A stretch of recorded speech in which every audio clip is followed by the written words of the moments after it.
Tatum the drive. Tatum the finish. It is Banner 18.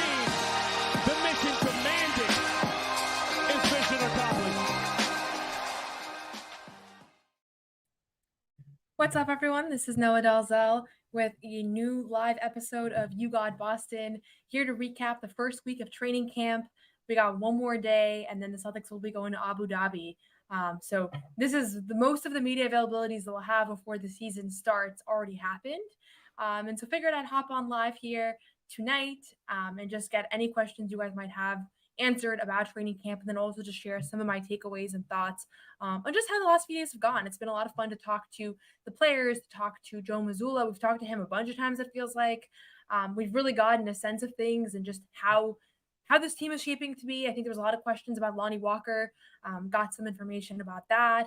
A couple of you are wondering about Jaden Springer and if Jaden Springer was going to see minutes this year. I sat down with him yesterday for a couple of minutes and chatted with him about where he's at, how he's feeling going into the season. So lots to discuss. I think there's been some big stories coming out of camp around Jaylen and some of the things that he's talked about with his new shoe and just being super motivated, being as muscular and as in shape as ever. And then obviously there's been the chat around Tatum's shot, which I won't talk about too much because honestly, I don't have a whole lot to say about it. He was making the shots that I saw.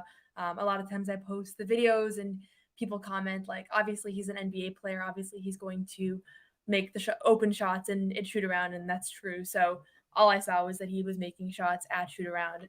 And so, yeah, I think from the first couple of days, we had media day on Tuesday. We heard from most of the players on Tuesday. Then we had Wednesday, Thursday, and Friday. So we had 4 consecutive days of talking to players and talking to coaches and everything. And it was great because it just kind of gave us an understanding of where this team was at. And I think the first thing that I would say is that there was really not much of a difference at all between this year's vibe and this year's team and last year's. And it actually came up when I was talking to Jaden Springer. I said to him, like, do you feel any more veteran this year? Do you feel like you have had a little bit more of like a leadership role, or not leadership role, even just like not being the new guy? And he was like, no, I'm still the new guy.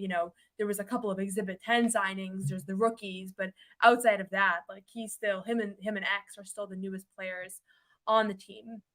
And so I think just from that sense, sometimes you go to training camp and it seems like the environment is completely shifted. It seems like the team is completely different, or at least there's a bunch of new faces that everybody's trying to get to know. This feels like literally where we left off in June. And I think that is most likely going to be a good thing, just considering the fact that this was a team that just handily won the championship. But something that both Brad Stevens and Joe Mazzulla have talked about is the fact that can also be a bad thing if there's complacency. Sometimes it helps to have a new face in the locker room. It re-energizes people. And so it could go in a number of different directions here. And I think the thing that Joe Mazzulla has stressed is that, they're going to not try to continue from last year, but they're starting from scratch. So it doesn't feel that way from watching and talking to everybody. It feels like exactly the same, but I don't think they want to continue kind of coasting off of the championship and thinking about that in that sense. And so with that, feel free to continue putting in questions in the chat and I'll get to all of them today. I'm going to do a shorter one today because we have the last day of training camp tomorrow. And then I'll probably do something after that, and then they're going to be in Abu Dhabi. So I won't be there in Abu Dhabi. I won't have as much behind the scenes, but obviously preseason's on Friday. One thing I'll mention on preseason is that Jaylen Brown was talking about the fact that he has spent a lot of time in the Middle East this summer, that he has a lot of family and friends there, and that he hopes that he gets the opportunity to actually play. He was like, I don't know what the rotations are going to be. I don't know what Joe Mazzulla's plan is, but I'm going to have a lot of people there, so I want to play.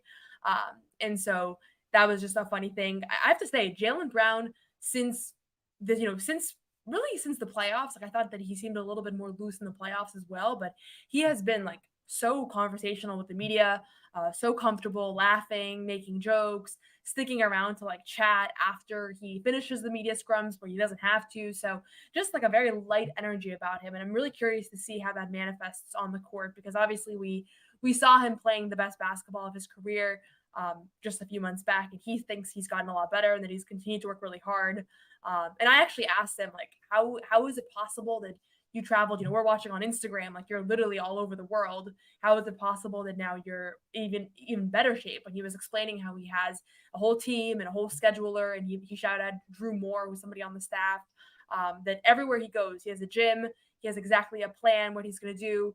And then it's just discipline. Like he said, he didn't really take a break all summer. So I don't think this is a guy that said, let me step away from basketball for 2 months and get back to it, or even a month. It sounds to me like he really just continued from the finals. He maybe took a little bit of time off, but by the time we talked to him in summer league, he was back at it. So really excited to see how that manifests.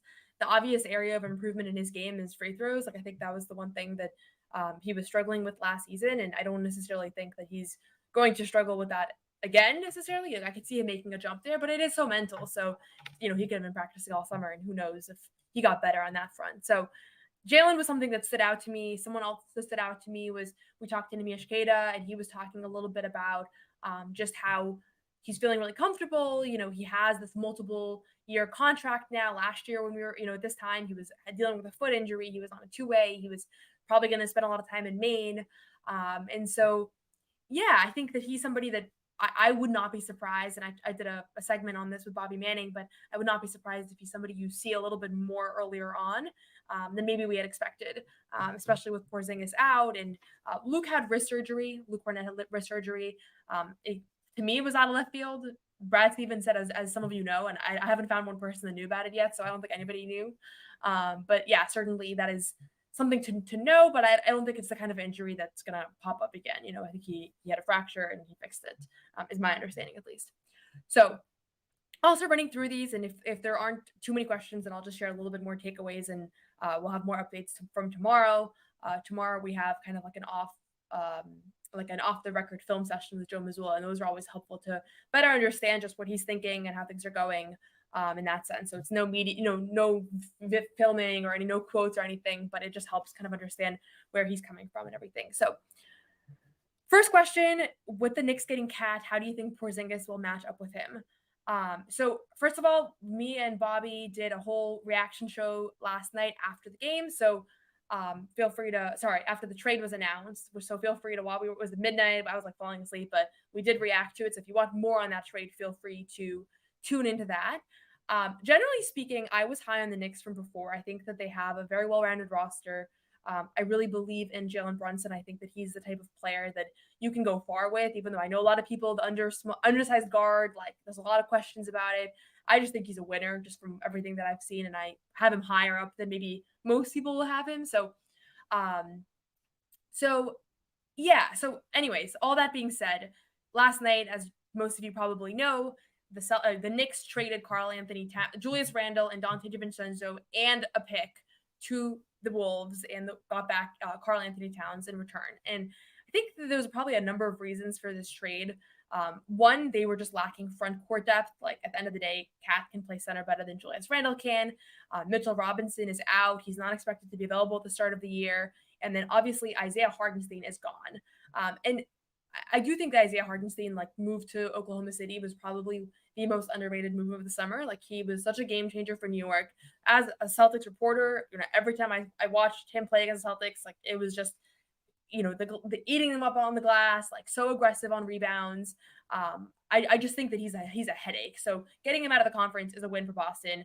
Getting Karl Anthony Towns back, I know that he's a very criticized superstar. I know that a lot of people think that Karl Anthony Towns is soft and that he's had a lot of disappointing stretches to his career. But there's value that he brings. He can shoot significantly better than Julius Randle can. I think they take a little bit of a hit defensively, but he's just a little bit of an interesting defender. He actually did a good job against Jokic. For those of you that remember the Nuggets Wolves series, he was the one guarding Jokic, right? Not Rudy Gobert. So there's a lot to consider here, but I think overall, this trade makes the Knicks a little bit harder to guard. And then obviously you're thinking about Porzingis being his matchup. They have some similarities. I mean, they can both stretch the floor. They're both actually pretty injury prone. I saw today that Karl Anthony Towns has missed more games over the last few years than Porzingis has. And the other thing is that even though right now, that is the automatic matchup I would consider, Porzingis on KAT, we saw last year when they were in Minnesota that Drew Holiday guarded Karl Anthony Towns for a lot of that game. So one of the things that I've learned with covering this team is that the obvious matchup is not always the one that we see. And so I would imagine potentially that's not even the matchup that we're going to see, but it's less this one particular matchup that I'm concerned about. It's more just that I think that this is a team now that can have 5 threats on the floor and they don't have as many weak spots. Although defensively, that pick and roll duo of Jalen Brunson and Karl-Anthony Towns, I do think there's something to exploit there. So we'll see. I think it makes the Knicks on paper at least a little bit better, but it's always hard to say. Everybody was super excited about Damian Lillard last year, and obviously the Bucks didn't pan out. So there's always trades that can happen that on paper look really exciting, and actually most of the time they don't pan out the way that we expect. And I think actually the Celtics trade is the one that, the Drew Holiday and the Porzingis trades are actually like a rare one where you acquire stars and it pans out in the first year perfectly. So we'll see, but I'm excited, and I'm really excited that this is opening night, because at the beginning I was kind of bummed that the Knicks were opening night. Felt like there just wasn't enough juice there, and feels like this was what I needed to get it over the top to make this really exciting. So we'll see them in less than a month. October 22nd is when Karl-Anthony Towns and the rest of the Knicks will come to TD Garden. Question here about Jay Scrub, and well titled. The username asking the question is G League fan, and that's a fitting person to ask, because Jay Scrub, from my understanding, and this hasn't been confirmed, but I've spoken to a bunch of people about this, Jay Scrub should be a Maine Celtic to begin this year. So right now the 3 two-way spots are all occupied. JD Davison, Drew Peterson, and Anton Watson, who was drafted in the second round. And so there is not an available two-way slot. Jay Scrub had a two-way slot last year at this time, and then he tore his ACL in camp. And it's a huge bummer for somebody like him, because he was waived, and then Drew Peterson was signed later on. And so it was a huge bummer. But from what I understand, and I saw him at the Auerbach Center, not working out, but just kind of walking around. He talked to Bobby a little while ago. He said he was at 80% health, I believe. I don't think that he's cleared completely to be in game action. My understanding is he's not traveling with a team to Abu Dhabi or anything like that, but I would imagine that he is going directly to Maine. I talked to people in his camp. That's my impression of it, at least. And so we'll see if he does go to Maine, which is what it's looking to be right now. Like, that's going to be a pretty stacked Maine team. And for those of you that followed me last year, I love covering Maine. I love covering the Maine Celtics. So we'll see how exactly that pans out. But that team is going to include JD Davison, who's on his third two-way. So that's a lot of two-ways, a lot of experience. Also, that team will include Jordan Walsh, who obviously people were excited about last year and then had a really difficult summer league showing. So remains to be seen exactly what Jordan Walsh we're going to see. And then there's going to be a couple other guys from the Exhibit 10s that are currently at training camp. And then you never know. These things can come together really quickly. The head coach will be Tyler Lashbrook. Spoke to Joe Mazzulla about him yesterday. Really glowing stuff. And then also Jaden Springer. That was Jaden Springer's guy. So he said, I'm going to have to find some other guys to work with. But yeah, long answer short, Jay Scrub is going to be in Maine. And then we'll see from there. Maybe he gets a two-way eventually. Maybe somebody else picks him up. But, if you're not in a two-way and you're balling out, and from what I remember from Jay Scrub from last summer, he can be really elite. Maybe that's a guy that somebody else snags. So we'll see. Okay, question here from Gary. Do you think the Celtics want Queta to start shooting threes in games? Looked like he was draining them in practice.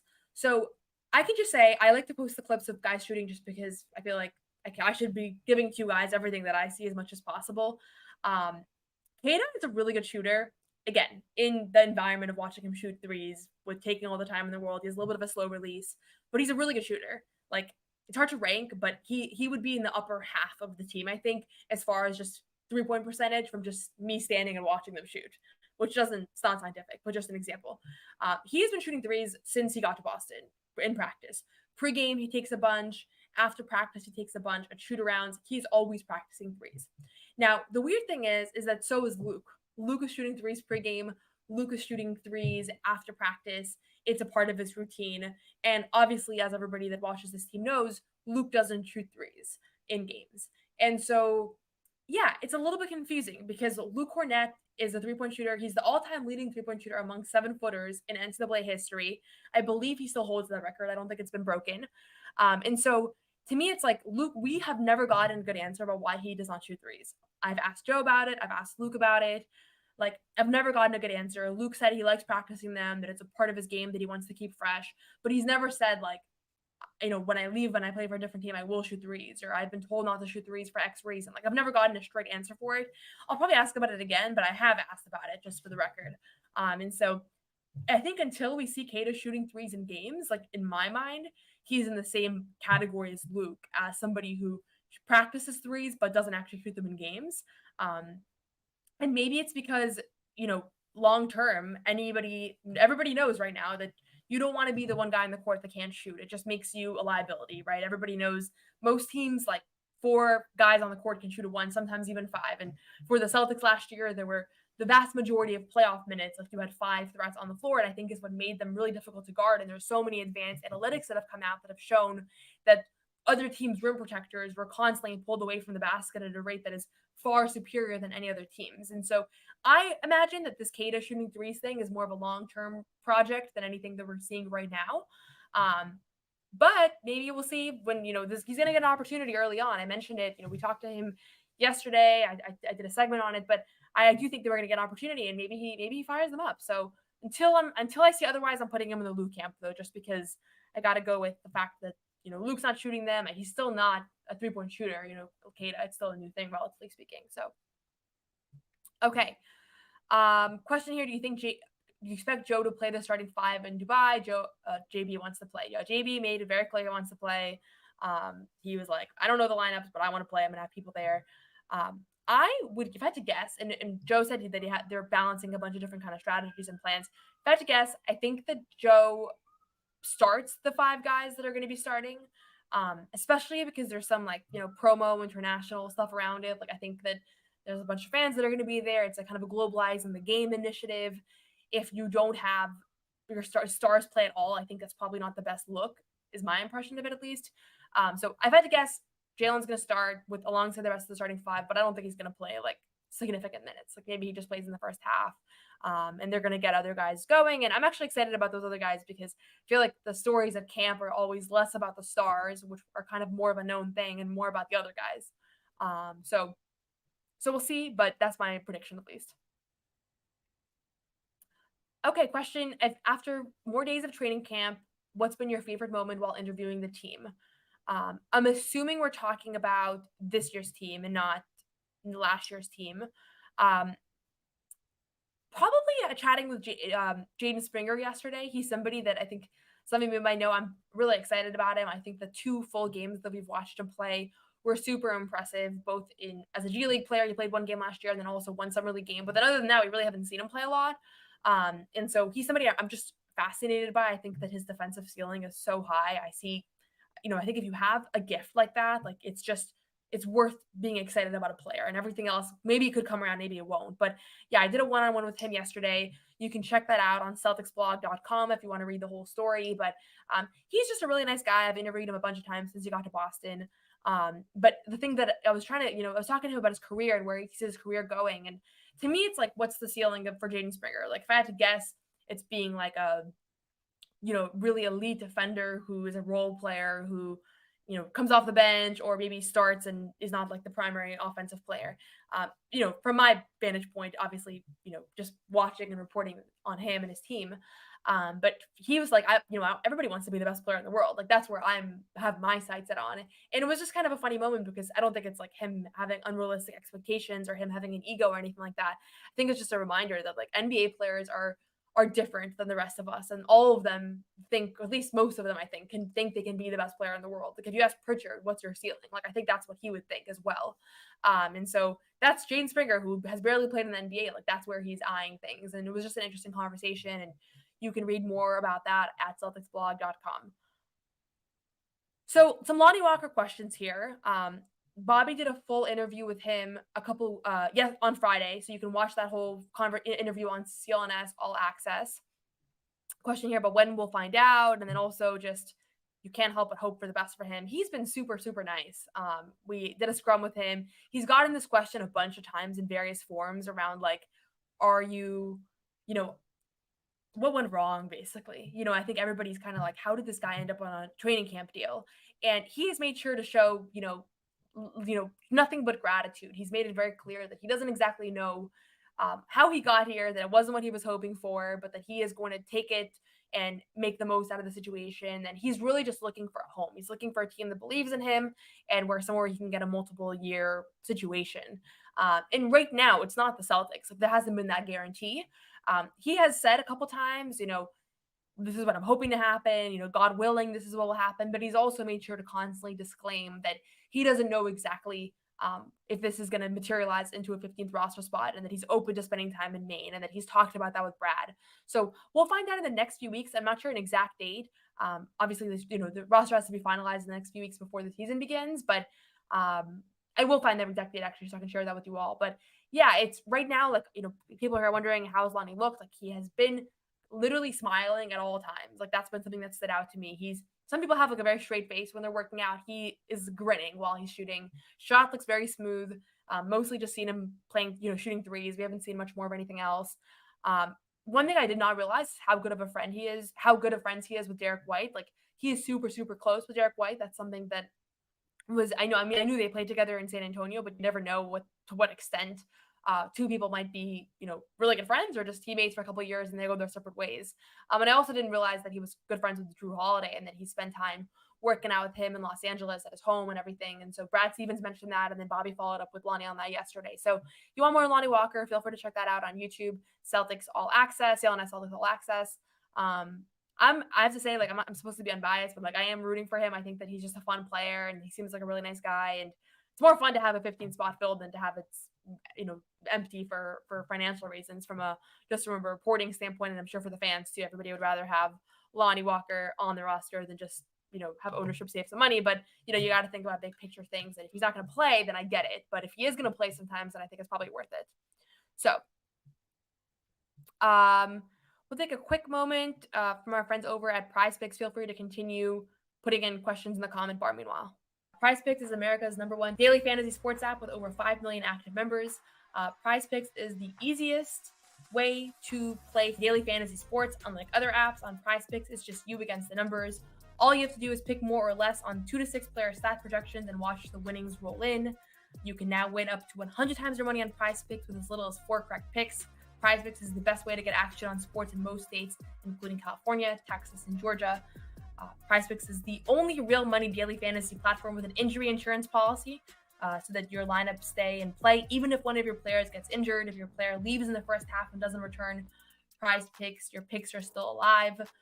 So right now, if you're watching games, if you're watching basketball, different sports, the injury insurance thing, that can be a lot of fun. That has already benefited me in the past as well. So download the PrizePicks app today and use code CLNS and get $50 instantly when you play $5. That's code CLNS on PrizePicks to get $50 instantly when you play $5. You don't even need to win to receive the $50 bonus. It's guaranteed. PrizePicks, run your game.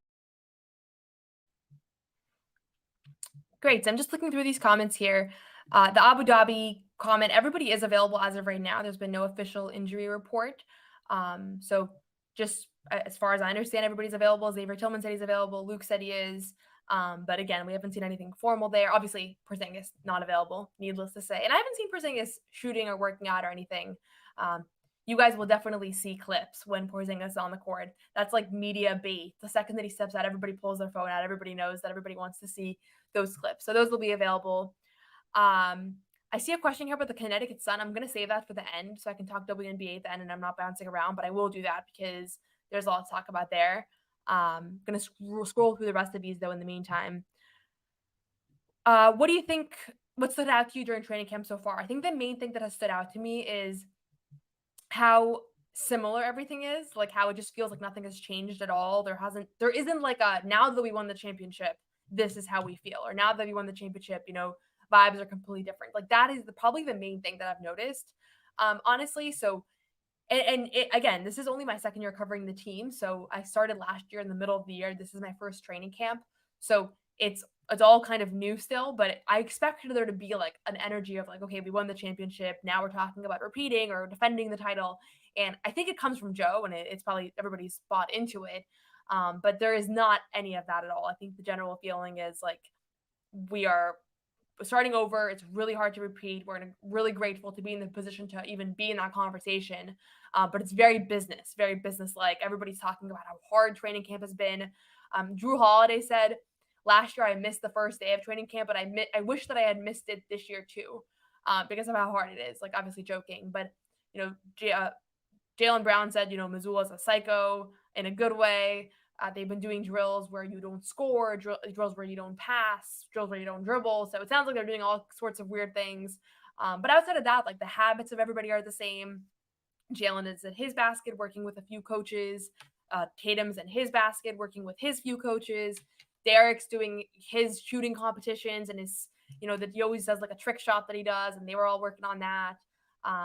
No Charles Lee. He's the guy that's usually pretty involved. Obviously, he's the head coach of Charlotte right now, and I'll be in Charlotte in a couple of weeks covering those two Celtics games in the end of October. So we'll see. We'll see how kind of those kinds of losses impact the team. But it is pretty funny. It feels like there was just such little change that everybody's in their same spot. Nothing's really shifted, and there's some guys that we don't actually ever see at training camp. Like we never see Drew Holiday. I think he's a guy that maybe works out before, but he doesn't hang around after. So I don't even know what his basket is, honestly. But everybody else, same routine as usual. Obviously, no Porzingis.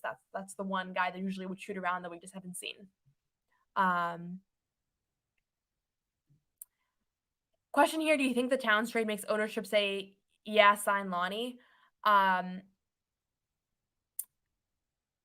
Maybe a little. I mean, it feels like the Lonnie question is more about whether they're willing to pay the luxury taxes that is associated with signing that additional roster spot, and how comfortable they feel with not having another big man backing up, Porzingis in his absence. So to me, like, I don't know. I don't think that the Towns trade like shook the landscape that much. And to be honest with you, like Lonnie Walker, like I don't think they're expecting him to be a playoff potential, a playoff rotation player. If they were, they'd sign him. That's kind of what it comes down to. I think what it comes down to is, defensively how he looks. Like if he looks really good defensively in training camp, like maybe they're thinking, okay, this is actually a guy that will change the complexion of this team. Again, this is speculative because we haven't had any of this confirmed, but I would imagine what the conversation behind the scenes is right now is like how worth it is to pay a bunch of money for this player. Like, is this guy really going to impact us a lot or not? And if he's going to impact this team and actually play real minutes, like maybe it's worth going into the luxury tax and paying, millions of additional dollars. And I don't have the exact amount of what it would be, but Karl-Anthony Towns makes the Knicks a little bit better.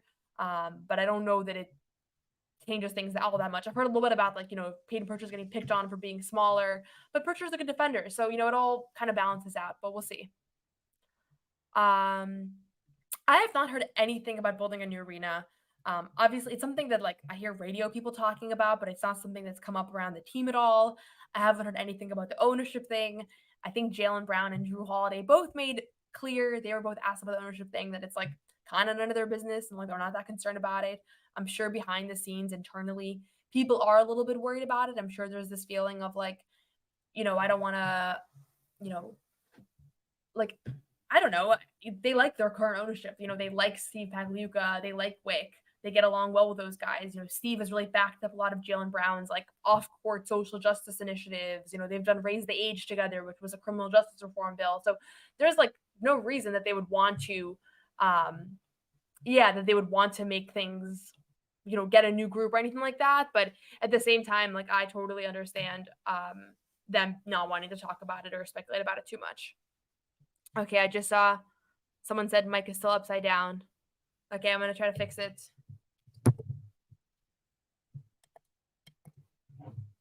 I don't know. Is this better? I might be wrong. I might have to just fix it for next time. Okay, I'm going to scroll through the rest of these quick.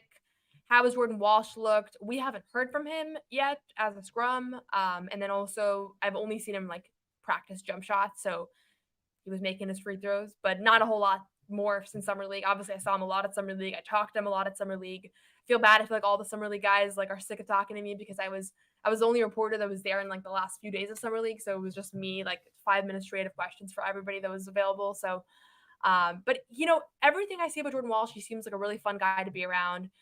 He seems really happy. He seems like a hard worker. And I think that he had a really tough couple of weeks in Vegas. And I don't know that it's reflective of him or anybody else, anything beyond just the fact that he had a bad couple shooting weeks. And as you guys, those of you that have heard me talk before, I'm not a huge person about shooting struggles when they're in a limited sample size. I just think it's part of part of basketball, part of life, and there's no reason to have like big ramifications beyond just the fact that someone is not the most consistent shooter, where Jordan Walls obviously isn't. But I think he'll be in Maine to begin the year. I think I'll probably spend most of the year in Maine, which, yeah, I guess it's kind of weird. Like, these draft picks keep going to Maine, and we haven't seen anybody that Brad's drafted actually end up in Boston yet. So we'll see if Jordan Walsh can crack the rotation at some point.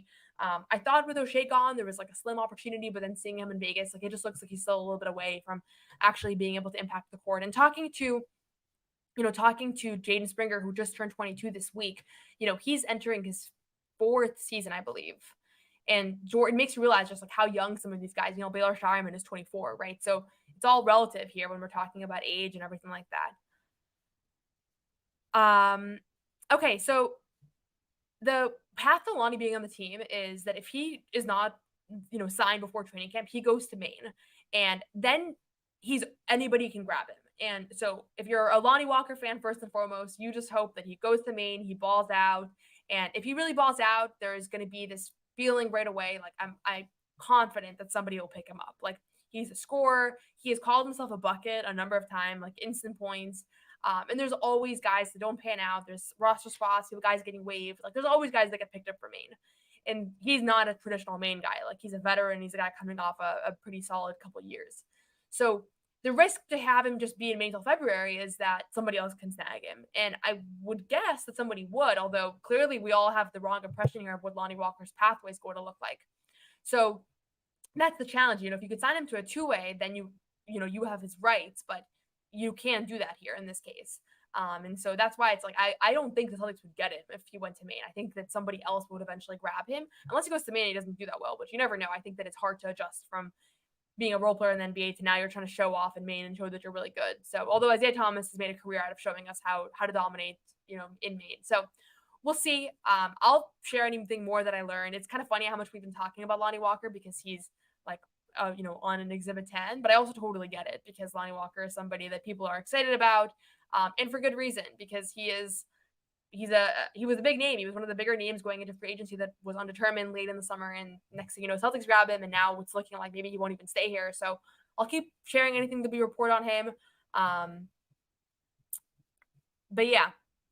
So yeah, I'm seeing a comment here that it would make sense that he'd be close with White and Holiday. Yeah, I think the defensive potential is there, but it's also been one of the question marks around him. On the Lonnie Walker thing, I think we've talked a little bit about this, but so much of what I've realized is like this stuff is about how like you play your cards. And he hasn't specified at all about what went wrong. I guarantee you that there was some miscalculations with his agents or stuff like that about like what went wrong. But I don't know. I have a feeling that this market is just out, like cutting out a lot of people. Like I'm seeing reports that O'Shea Brissett might be going overseas, that he's, being sought after by Serbian teams. And, I was thinking, Shea Brissett was opting out to get a 3-year deal somewhere, and obviously he didn't get that. And so I think a lot of guys went into free agency, and maybe they made the wrong move early on. Like maybe guys passed down veteran minimums, and then somebody else got those veteran minimums. It's all a big gamble. And I think Lonnie Walker, O'Shea Brissett, Markelle Fultz, who's still unsigned. Like there's a lot of guys out there that are on the losing end of this gamble right now. And there's guys like Svi that got a contract. I would not have guessed that Svi would have a deal and that Lonnie Walker wouldn't, but that's kind of the name of the game. It's, who you talk to and, very specific things about you and, reputational things. And so it's more complicated, I guess, than it might look on paper just looking at box scores. Early impressions of Baylor, hearing really good things. I haven't seen him play at all since Vegas. I thought that he looked solid in Vegas. He mentioned that he's gained 10 to 15 pounds since Summer League, which to me seems like a lot. Like we're talking muscle here. I saw some people saying it's not possible. He said it. I think he'd say it only if it was true, but I can't really gauge. Like it didn't look to me, so he didn't look substantially different to me, but I don't know him that well. I met him in Vegas and spoke to him a few times then and just once here. But he seems like a guy that's just happy to be here. There's something very just graduated from college about him. And I say this as somebody who graduated from college a few years ago too, but he was talking about like, oh, I can get the meal plan. I can capitalize on like the kitchen. I'm trying to have multiple meals here a day. Like he just has a really I'm so happy to be here energy. I'd imagine that he goes to Maine. I'll cover those games when I'm up there. And yeah, we'll see. We'll see if, he's a guy that sneaks into the rotation. Like my initial instinct is to say he won't be, but you just never know. And I'm just going to circle through these really quick, and then we'll wrap things up. Tillman and Luke, I haven't seen them shooting at all. So we've only heard from them, but we haven't seen anything of them. I think that's one of the things that's tough with covering the team is that, they open up practice, but then a lot of guys are already out at that point. So, there's a lot of guys that we watch a lot, like Jaylen Brown, Jason Tatum. Those guys are always in the mix. And then there's guys like, I don't think that I've ever seen Peyton Pritchard at practice. Like, he seems to get out of there quick, and maybe he was there before or whatever. So no Luke or Tillman limitations, but also no Luke or Tillman sightings. And from what I've heard, they're both good to go. And Tillman said he's been feeling a lot better since having this surgery on July 30th. So that's only 2 months ago. If he's already doing better, it doesn't sound like it was a very substantial thing. It was a knee scope. So yeah. Any info on the details for 741? 741 is Jaylen Brown's new shoe company. He talked about it quite a bit. He said that he knows it might not be successful. He did it out of boredom and wanting to just see if there's another way to do things. Very Jaylen Brown-esque move. He wants to be able to, players that don't want to go the mainstream route, like Nike or whatever, like he wants to be able to provide them with like a blueprint of like, okay, I started my own company, you can do it too. He did say a bunch of times, like, no shade if you do want to do it too. If you do want to do the mainstream way, like, I think he wanted to make sure that it didn't sound like he was, throwing a shot at Jason Tatum at all. So he said it like 5 times, like, totally respected if that's the path you do want to go. But like, I wanted to try something different. And like, I know that some people want to do that. But I haven't seen any ad campaigns or anything like that. I've seen the shoes. Not my personal favorites, but I'm not like much of a fashion shoe person anyways. They look very different. Maybe it's just like something I'm not used to seeing, but he's wearing them. They're $200, which I've heard people talking about that it's a little bit more, but I think the price point for kids is going to be significantly lower, though I don't have that confirmed. And then do we know if Jaylen's going to sign players, college players to his shoe brand? He didn't specify who. He said that there's NBA players and college players that he's sending the shoes to, but he did not specify who those might be. And I don't know if he's going to sign people. I don't think this is going to become like a massive operation. I think that it was like a project for this past summer. I would be surprised if all of a sudden like Jaylen Brown's like signing a bunch of people, but he surprised us plenty of times. So you just never know with him. Comment here on ownership. Yeah, I think everybody hopes that Steve Pagliuca is able to take the lead owner role, keep things consistent, but also financially, I don't know if he has like the money to do that. I know that there's been some really, really rich names in the mix. It's hard to even stack up these rich people against one another, but from my understanding, I think he'd probably have a little bit of an uphill battle to get the bid, but I know that he's interested. But again, haven't heard much confirmed at all about ownership or any of that stuff. Like, hasn't been a big story at training camp, just because like none of the people that are there can like offer that much up, because they're all waiting to hear as well, I think.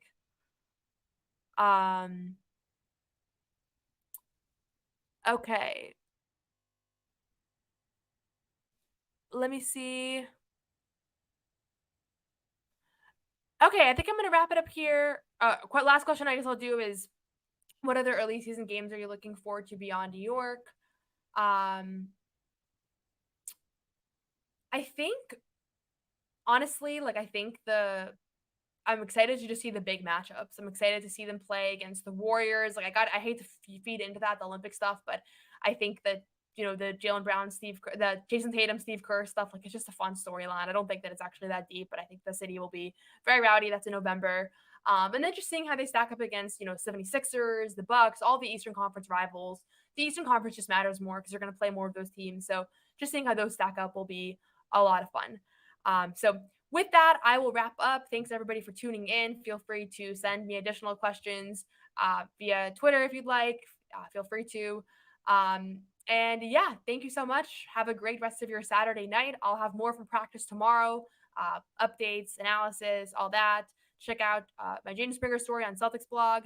And in the meantime, if you want to make sure you get the You Got Boston episodes, you can subscribe on my YouTube channel, You Got Boston. Thanks so much, everyone. Have a great rest of your night.